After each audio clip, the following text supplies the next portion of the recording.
अस्सलाम वालेकुम जी। बहुत से लोग आज के दिन में इस परेशानी में मुब्तला हैं कि हमारे जो मसूड़े हैं वो दांतों का साथ छोड़ रहे हैं एंड हमारे मसूड़े जो हैं वो नीचे जाते जा रहे हैं। दांत बहुत ही लंबे-लंबे नज़र आना शुरू हो गए हैं। आज की वीडियो में मैं आपको बताऊँगा सिर्फ़ 3 ऐसी चीज़ें जो कि आप घर पर करके आपके जो अगर मसूड़े साथ छोड़ रहे हैं तो आप उसको अपनी जगह पे वापस ला सकते हैं या फिर अपने मसूड़ों की कंडीशन को पहले से बहुत बेहतर कर सकते हैं। आपको किसी डेंटिस्ट के पास जाने की ज़रूरत नहीं पड़ेगी, कोई चेकअप, कोई ट्रीटमेंट करवाने की ज़रूरत नहीं पड़ेगी। अगर आप ये 3 चीज़ें सिर्फ़ नॉर्मली अपने घर पर करना शुरू कर दें, तो आपके मसूड़े काफ़ी हद तक बेहतर हो सकते हैं। सबसे पहले आपने ये समझना कि आपके मसूड़े आपके दाँतों का साथ छोड़ते क्यों हैं? जब भी हम खाना-पीना करते हैं या प्रॉपर तरीके से सफाई नहीं करते, तो पहले एक चिपचिपी सी लेयर फूड की जम जाती है, जिसे हम प्लाक कहते हैं एंड फिर हम मज़ीद बेहतियाती करते हैं एंड मज़ीद अपने दाँतों की सफाई का ध्यान नहीं रखते। तो वो जो चिपचिपी सी लेयर होती है, एक सख्त लेयर जिसे हम पत्थर, कड़ा, मांसखोरा या टार्टर कहते हैं, उसमें जम जाती है। तो वो सारे ही ख़ास तौर पे दाँतों की जो अंदरूनी साइड होती है, उस पे जम जाती है एंड जिस-जिस जगह पे वो जमी होती है, ज़ाहिर-सी बात है बैक्टीरिया होता है, तो वो उस जगह को खाना शुरू हो जाती है। अगर वो हड्डी पे लगी है, तो हड्डी को खाना शुरू हो जाएगी, मसूड़े को लगी है, तो मसूड़े को खाना शुरू हो जाएगी। इसीलिए जब हम स्केलिंग करते हैं या उस मांसखोरे को उतारते हैं, तो पेशेंट्स को महसूस होता है कि जैसे मसूड़े जो है ना, बहुत नीचे जा चुके हैं, खाली-खालीपन-सा या स्पेसेस महसूस होती हैं। इसी तरीके से हम अगर सफाई का ध्यान नहीं रखते तो हमारे मसूड़े जो हैं वो नीचे जाते रहते हैं, हड्डी भी जो है हमारे दाँतों का साथ छोड़ती रहती है। दाँत आखिरकार आकर आपका हिलना शुरू हो जाते हैं। अगर आप भी इस कंडीशन से बचना चाहते हैं तो ये सिर्फ़ 3 चीज़ें बड़ी सिंपल सी चीज़ें हैं, 2 चीज़ें तो जो हैं वो सिंपली हम रोज़ाना करते हैं लेकिन सही तरीके से नहीं करते। लेकिन तीसरी चीज़ एक रास की चीज़ है जो कि बड़ी आपकी दाँतों के लिए ना मुफ़ीद साबित हो सकती है, जो कि पुराने वक़्तों में लोग करते आ रहे हैं, करते थे लेकिन अब आजकल लोगों को इस बारे में इतना पता नहीं है।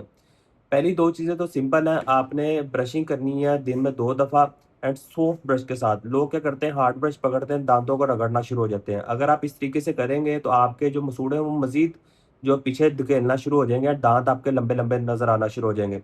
इसमें एक और चीज़ होती है, जब आपके मसूड़े आपके दाँतों का साथ छोड़ते हैं ना, तो दाँत क्योंकि हड्डी से बाहर आ जाते हैं, तो आपके दाँतों में पहले से ज़्यादा ठंडा गरम एंड सेंसिटिविटी महसूस होना शुरू हो जाती है।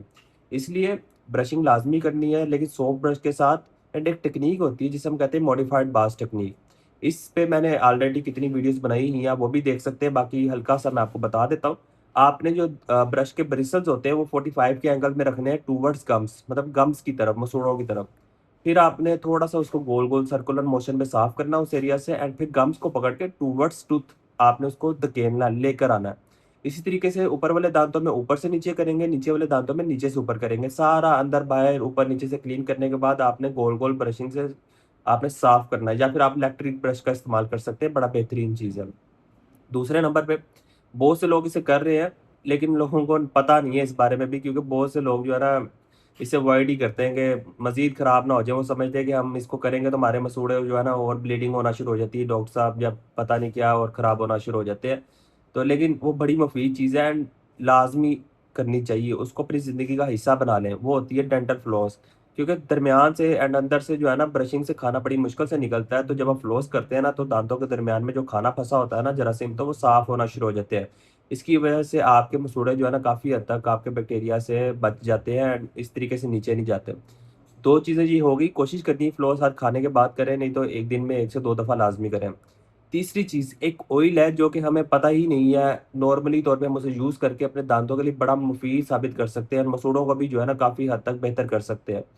आपने उसको यूज़ कैसे करना है, पहले तो मैं आपको वो बताता हूँ। आपने दिन में 1 दफ़ा ख़ास तौर पे रात को सोने से पहले थोड़ा-सा ऑयल लिया 1 चम्मच एंड उसको मुँह में डाल के 4 से 5 मिनट तक उसको हंगालते रहे, कुल्ली करते रहे एंड उसके बाद आपने उसे थूक देना है। उसके अंदर नेचुरली तौर पे एंटी बैक्टीरियल यानी कि जरासीम को ख़त्म करने वाले मवाद होते हैं, जो कि जब आप मुँह में रखते हैं तो वो जरासीम को पकड़ लेते हैं एंड जब आप उसे थूकते हैं, तो वो जरासीम को अपने साथ लेकर निकल जाते हैं।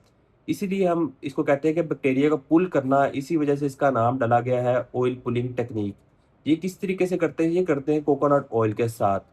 तो ये आपने रोज़ाना करना है एंड इस तरीके से आप देखेंगे, ये तीनों चीज़ें आप करेंगे तो आपके मसूड़े हैं पहले से काफ़ी हद तक बेहतर होना शुरू हो जाएँगे।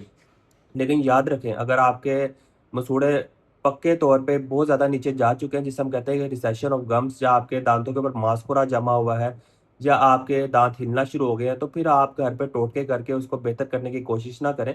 आप अपने डेंटिस्ट के पास जाएँ, उसको लाज़मी दिखाएँ ताकि वो आपको प्रॉपर डायग्नोज़ करके ट्रीटमेंट प्लान बना के देगा। क्योंकि आप घर पर चीज़ें करते रहेंगे तो वो मज़ीद अगर ख़राब होता रहेगा तो एक टाइम आएगा आपके दाँत निकल जाएँगे। इसलिए बेहतर है अपने डेंटिस्ट से लाज़मी राब्ता करें। क्योंकि ये जो ट्रीटमेंट रेमेडीज़ होती हैं, ये आप घर में वक़्ती तौर के लिए कर सकते हैं या अपने दाँतों को मज़ीद ख़राब होने से बचा सकते हैं।